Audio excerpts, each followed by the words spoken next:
YouTube shares tips for posting podcasts. The latest from our daily newsletter at podnews.net.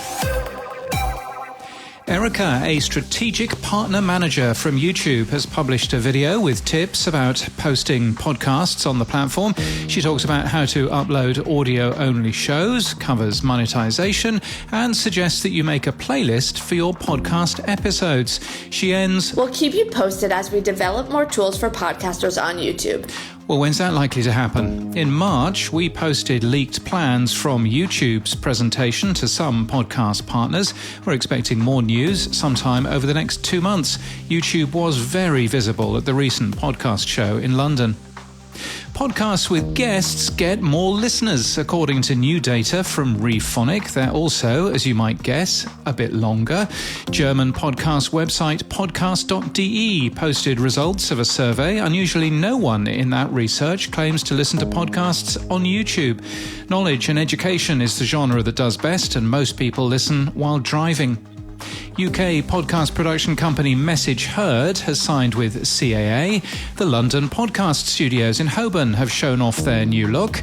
They took the opportunity during the pandemic to invest in their studio setup, including videography and LED display screens.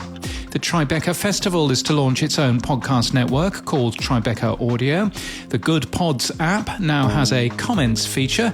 Rockin' Pod, planned for next month in Nashville, in Tennessee, in the US, has been moved to April 2023 due to, quote, a spike in COVID cases as well as record-level heat. Podcasts have inspired many of this year's highest-profile TV dramas, says Screen International.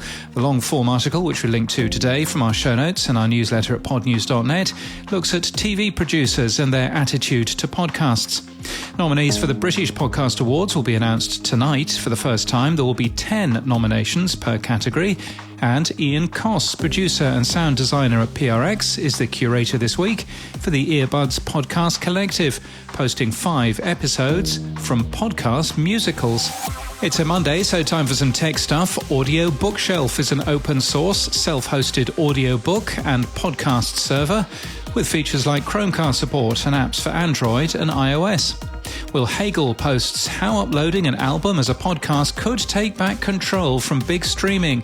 He's highlighting Black Star's release of a new album on Luminary.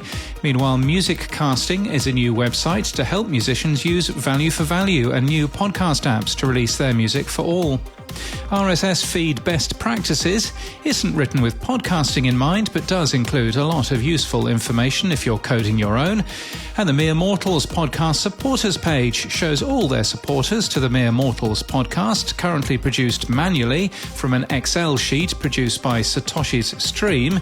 It's a really nice idea. And in podcast news, The Women of Ill Repute is brand new from veteran Canadian broadcasters Maureen Holloway and Wendy Mesley. They'll welcome as guests a variety of women who are proud to be difficult, from renowned restaurant owners to famous judges, entertainment hosts and artists. The show launches today with multiple episodes including Mary Walsh and Jodie Wilson-Raybould. Sleep With Me is, according to a new study, the top podcast to help you sleep.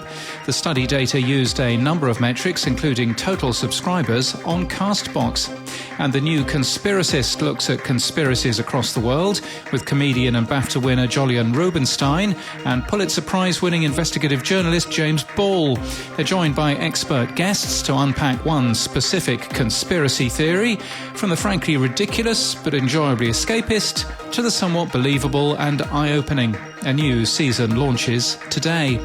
And if you enjoy learning about new podcasts in Pod News, you'll probably want our new podcast trailers feed. You'll find that at podnews.net/trailers. And that's the latest from our newsletter. To read all the stories and subscribe, we're at podnews.net.